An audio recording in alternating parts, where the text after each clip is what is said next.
ನೇಪಾಳ ಪ್ರವಾಹದಲ್ಲಿ ಪ್ರವಾಸಿಗರ ಮಾರಣ ಹೋಮವೇ ನಡೆತಾ ಇದೆ. ಜಲಪ್ರಳಯದಲ್ಲಿ ಇದೀಗ ಮೃತರ ಸಂಖ್ಯೆ 469ಕ್ಕೆ ಏರಿಕೆಯಾಗಿದೆ.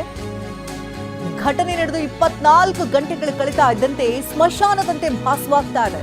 ಕ್ಷಣ ಕ್ಷಣಕ್ಕೂ ಕೂಡ ಏರ್ತಾನೆ ಇದೆ ಮೃತರ ಸಂಖ್ಯೆ. ಕೆಸರಿನ ಅಡಿ ಶವಗಳ ರಾಶಿ ರಾಶಿ ಸಿಗ್ತಾ ಇದ್ದು ಎಲ್ಲೆಲ್ಲೂ ದುರ್ನಾತವೇ ಕಾಣ್ತಾ ಇದೆ.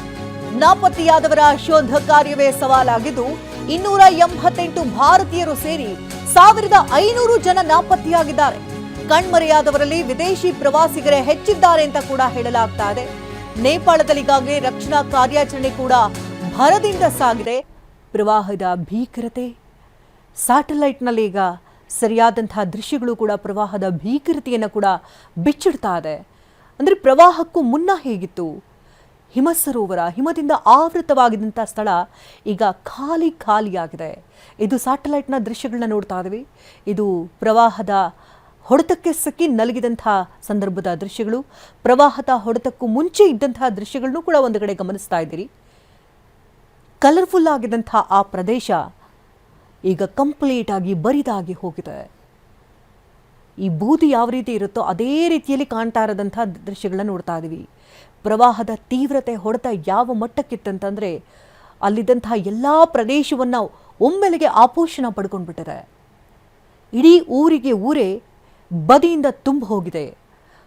ಅಲ್ಲಲ್ಲಿ ಕಲ್ಲಿನ ರಾಶಿಯೇ ಕಾಣ್ತಾ ಇದೆ. ಮರದ ದಿಮ್ಮಿಗಳು ಎಲ್ಲಿಂದಲೋ ಬಂದು ಒಂದು ಕಡೆ ಈಗ ಸ್ಟೋರ್ ಆಗಿದೆ. ಊರಿನಲ್ಲಿ ಕಾಲಿಡೋದಕ್ಕೂ ಕೂಡ ಕಷ್ಟ ಸಾಧ್ಯವಾಗ್ತಾ ಇದೆ. ಅಷ್ಟು ಮಟ್ಟಿಗೆ ಬದಿ ತುಂಬಿಕೊಂಡಿದೆ. ಎಲ್ಲಿ ಕಾಲಿಟ್ಟರೆ ಕಾಲು ಹೂತ್ಕೊಳ್ಳುತ್ತೋ ಅನ್ನುವಂಥ ಆತಂಕ ಕೂಡ, ಜೊತೆಗೆ ಯಾವ ಮಣ್ಣಿನಲ್ಲಿ ಎಲ್ಲೆಲ್ಲಿ ಶವಗಳಿದೆಯೋ ಅನ್ನುವಂಥ ಆತಂಕ ಕೂಡ. ಕುಟುಂಬಸ್ಥರನ್ನು ಕಳ್ಕೊಂಡವರಿಗಾಗಲೇ ಕಂಗಾಲಾಗಿದ್ದಾರೆ. ಇಡೀ ಜೀವನವೇ ಈಗ ಆಪೋಷಣ ಪಡ್ಕೊಂಡಿದೆ. ಕೇವಲ ಒಂದು ಪ್ರವಾಹ ಇಷ್ಟು ದೊಡ್ಡ ಮಟ್ಟದಲ್ಲಿ ಅನಾಹುತಗಳನ್ನು ಮಾಡಿ ಹೋಗುತ್ತೆ ಅಂತ ಅಂದರೆ ಆದ ನಂತರದಲ್ಲಿ ತಮ್ಮ ಜೀವನವನ್ನು ಅವರು ಕಟ್ಟಿಕೊಳ್ಳೋದು ಹೇಗೆ? ಇದೇನು ಮೊದಲೇನಲ್ಲ. ನೇಪಾಳದಲ್ಲಿ ಇದೇ ರೀತಿ ಪರಿಸ್ಥಿತಿ ಪದೇ ಮರುಕಳಿಸ್ತಾನೆ ಇರುತ್ತೆ. ಆದರೂ ಕೂಡ ಅದೆಲ್ಲವನ್ನು ಮೆಟ್ಟಿ ನಿಂತು ನೇಪಾಳಿಗರು ಜೀವನವನ್ನು ನಡೆಸ್ಕೊಂಡು ಹೋಗ್ತಾರೆ. ಹೇಗೋ ಒಂದು ಜೀವನವನ್ನು ಕಟ್ಕೊಂಡಿರ್ತಾರೆ.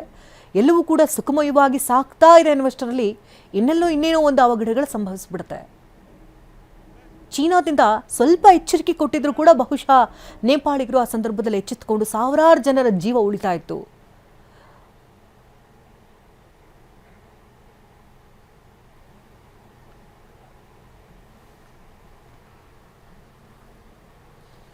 ಹೈಡ್ರೋ ಪವರ್ ಪ್ಲಾಂಟಲ್ಲೂ ಕೂಡ ಕರ್ನಾಟಕದವರು ಕೆಲಸವನ್ನು ನಿರ್ವಹಿಸ್ತಿದ್ರು. ಅವರನ್ನು ಕೂಡ ರಕ್ಷಣೆ ಮಾಡಲಾಯಿತು. ಆದರೆ ಹೈಡ್ರೋ ಪವರ್ ಪ್ಲಾಂಟ್ ಕೂಡ ಕಂಪ್ಲೀಟ್ ಆಗಿ ಸರ್ವನಾಶವಾಗಿ ಹೋಯಿತು.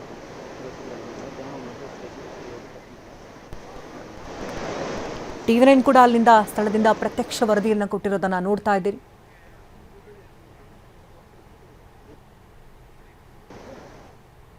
आपको यहाँ पर सुरक्षित नहीं मिलेगा. हम कोशिश करते हैं इसमें जाने की. नहीं, यहाँ जाना ठीक नहीं है. ये हाल है.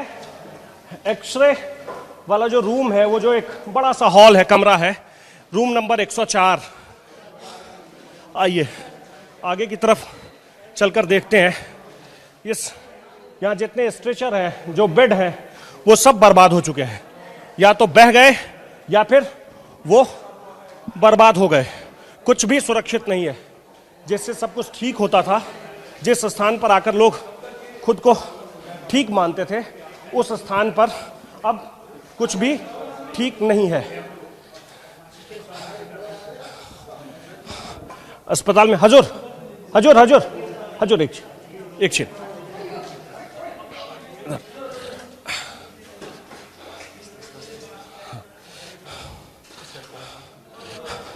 हॉस्पिटल में यहाँ कितना कमरा है? इधर तो बहुत सारा कमरा है. हाँ. इधर ये ग्राउंड फ्लोर पूरा बिखरा हुआ है, आप देख ही सकते हैं. ये केवल नुकसान ग्राउंड फ्लोर तक? ग्राउंड फ्लोर ही है, ऊपर कुछ नहीं हुआ है. हाँ.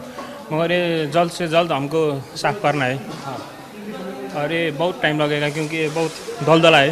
हाँ. ठीक है, इसलिए हम साफ सफाई में ध्यान दे रहे हैं. हमारा एक टीम इधर साफ सफाई कर रहा है, दूसरी उधर रेस्क्यू ऑपरेशन में गया हुआ है. दूसरों का घर भी. ಇದು ನಮ್ಮ ಪ್ರತಿನಿಧಿ ಗ್ರೌಂಡ್ ರಿಪೋರ್ಟ್ ಕೊಡ್ತಾ ಇರುವಂತಹ ದೃಶ್ಯಗಳು. ಅಲ್ಲಿ ಹೋಗಿ ಗ್ರೌಂಡ್ ರಿಪೋರ್ಟ್ ಕೊಡೋದು ಅಷ್ಟು ಸುಲಭದ ಮಾತಲ್ಲ. ಯಾಕಂದರೆ ಅಲ್ಲಿ ಕಾಲು ಹಿಡೋದಕ್ಕೂ ಕೂಡ ಹೆದರಬೇಕಾದಂಥ ಸಿಚುಯೇಷನ್ ಇದೆ ಅಲ್ಲಿ. ಯಾಕಂದರೆ ಇನ್ನು ಗಮನಿಸ್ತಾ ಇರ್ಬೋದು ನೀವು ಕೂಡ, ಅಲ್ಲಿ ಕಾಲಿಡೋದಕ್ಕೂ ಕೂಡ ಕಷ್ಟ ಸಾಧ್ಯವಾಗ್ತಾ ಇದೆ. ಅಷ್ಟರ ಮಟ್ಟಿಗೆ ಅಲ್ಲಿ ಹೂಳು ತುಂಬಿಕೊಂಡಿದೆ. ಆ ಹೂಳಿನಲ್ಲಿ ಹೋಗಿ ಅದೇ ಪ್ರದೇಶದಲ್ಲಿ ಸ್ಥಳದಿಂದ ಗ್ರೌಂಡ್ ರಿಪೋರ್ಟನ್ನು ಕೊಟ್ಟಿದ್ದಾರೆ. ಇದು ಹಾಸ್ಪಿಟಲ್ನ ಒಳಭಾಗದ ದೃಶ್ಯಗಳು. ಹಾಸ್ಪಿಟಲ್ನಲ್ಲಿ ಇದ್ದಂತಹ ಸ್ಟ್ರಕ್ಚರ್ಗಳು ಅಲ್ಲೇ ಬಿದ್ದಿದೆ. ಆ ಸ್ಟ್ರಕ್ಚರ್ ಮೇಲೂ ಕೂಡ ಕಂಪ್ಲೀಟಾಗಿ ಹೂಳು ತುಂಬ್ಕೊಂಡು ಹೋಗಿದೆ. ಆ ಪೇಷಂಟ್ಸ್ಗಳಿದ್ದಂಥ ಒಳಭಾಗದ ದೃಶ್ಯಗಳನ್ನು ಕೂಡ ನಮ್ಮ ಪ್ರತಿನಿಧಿ ತೋರಿಸ್ತಾ ಇದ್ರು.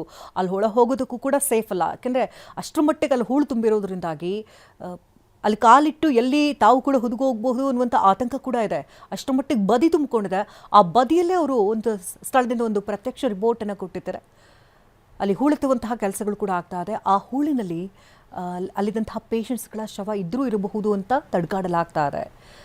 ಪ್ರವಾಹದ ಪರಿಸ್ಥಿತಿಯ ಹೊಡೆತ ಯಾವ ಮಟ್ಟಕ್ಕಿದೆ ಅಂತಂದರೆ ಅಲ್ಲಿ ಚೀರಾಟ ಗೋಳಾಟ ಮುಗಿಲು ಮುಟ್ಟು ಹೋಗಿದೆ.